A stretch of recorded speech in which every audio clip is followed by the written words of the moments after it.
नमस्कार, मैं हूं आपके साथ अनिकेत राज और आप देख रहे हैं आप अभी तक। इस वक्त मैं मौजूद हूं उत्तर प्रदेश के गाजीपुर में, जो कि कहा जाता है पूर्वांचल का ये हॉट सीट है। हमारे साथ खास मेहमान मौजूद हैं, भारतीय जनता पार्टी के जिला अध्यक्ष गाजीपुर सुनील सिंह जी। सर, आपका सबसे पहले आप अभी तक में बहुत बहुत स्वागत और अभिनंदन है। धन्यवाद। आप सब लोगों को भी नमस्कार।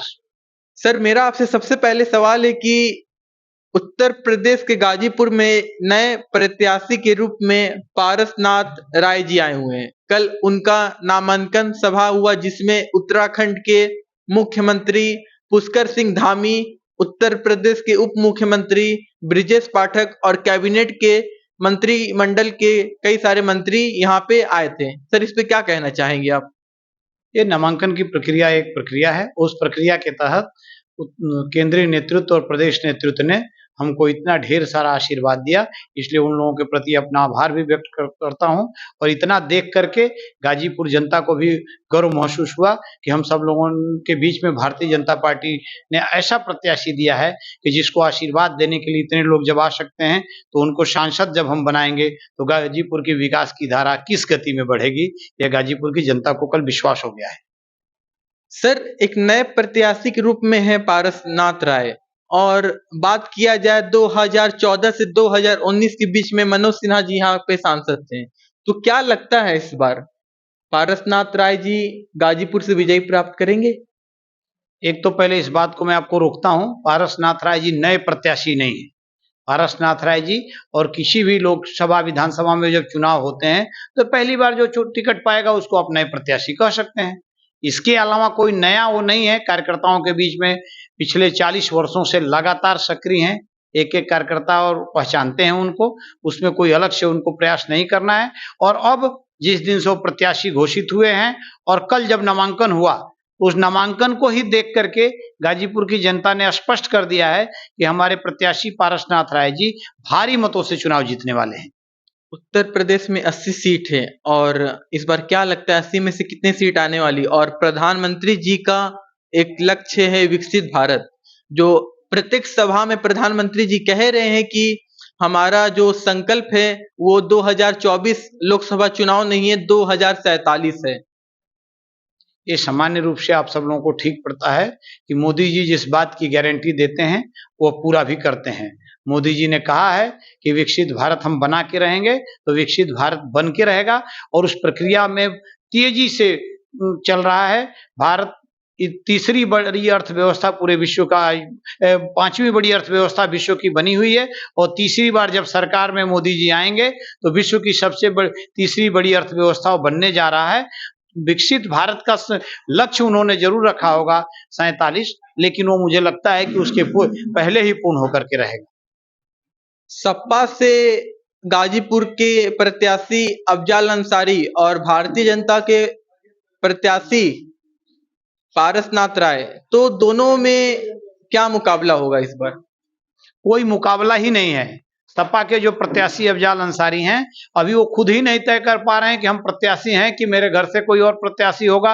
वो स्वयं अपनी सभाओं में परिचय अपनी बेटी का करा रहे हैं। अब किन कारणों से करा रहे हैं मैं नहीं जानता, लेकिन मुकाबला कोई इसलिए नहीं है कि गाजीपुर की जनता ने पहले भी उन लोगों को देखा है जनप्रतिनिधि के रूप में, और पिछले 5 वर्ष सांसद रहने के दौरान काम करने की बात छोड़ दीजिए, लोकसभा में एक भी भाषण गाजीपुर के विकास से संबंधित उन्होंने नहीं दिया है। इस नाते गाजीपुर की जनता पहले से ही मन बन जा चुकी है कि केवल और केवल भारतीय जनता पार्टी को चुनने वाली है। अखिलेश यादव कई सारे विपक्ष सवाल उठाए हैं कि बीजेपी गाजीपुर में कोई कार्य नहीं किए, जिससे गाजीपुर ठप पड़ा हुआ है। अखिलेश यादव को इस बात को कहने का हक नहीं है।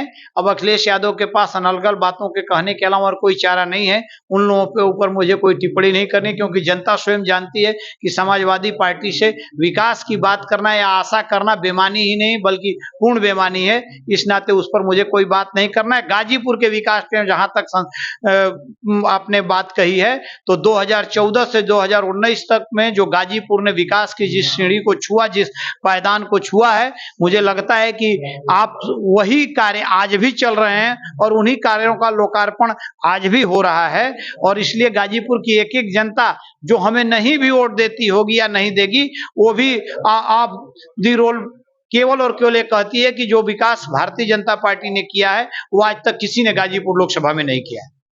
कांग्रेस के राहुल गांधी रायबरेली से चुनाव लड़ रहे हैं। अब ये उनका विषय है, अगर वायनाड से नहीं संतुष्ट होंगे तो हो सकता है रायबरेली फिर आ गए होंगे। वायनाड चुनाव लड़ लिए, या लड़ना था तो पहले ही घोषणा करना चाहिए, तो ठीक है। उनको लगता है कि मुझे वायनाड ने नकार दिया है तो शायद रायबरेली फिर आ गए हैं, यहाँ से भी नकार दिए जाएंगे, क्योंकि ये तो तय है कि 80 से 80 सीटें भाजपा जीत रही है, तो उसमें रायबरेली और अमेठी कोई 80 से बाहर थोड़े है।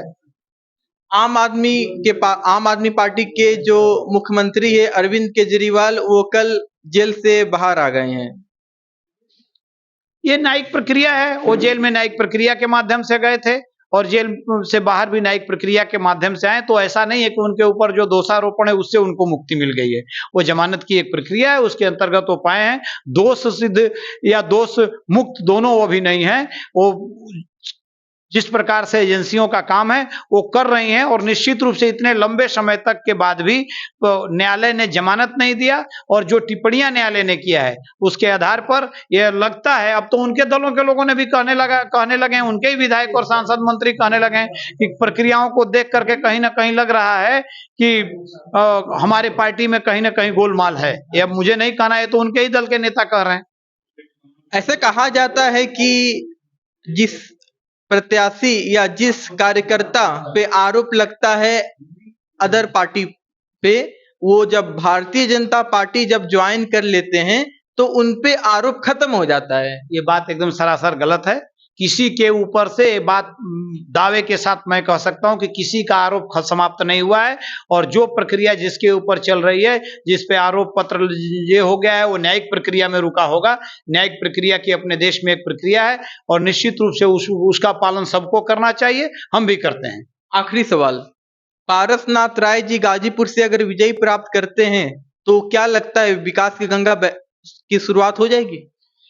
पारसनाथ राय जी भारतीय जनता पार्टी के राजग के प्रत्याशी हैं, और इस बात को गाजीपुर जानता है कि भारतीय जनता पार्टी जब रहती है तो किस प्रकार से किस गति में विकास होता है। इसके लिए कोई अलग से कहने की आवश्यकता नहीं है। गाजीपुर की एक एक जनता जानती है कि भारतीय जनता पार्टी जब भी आती है तो किस प्रकार का विकास करती है।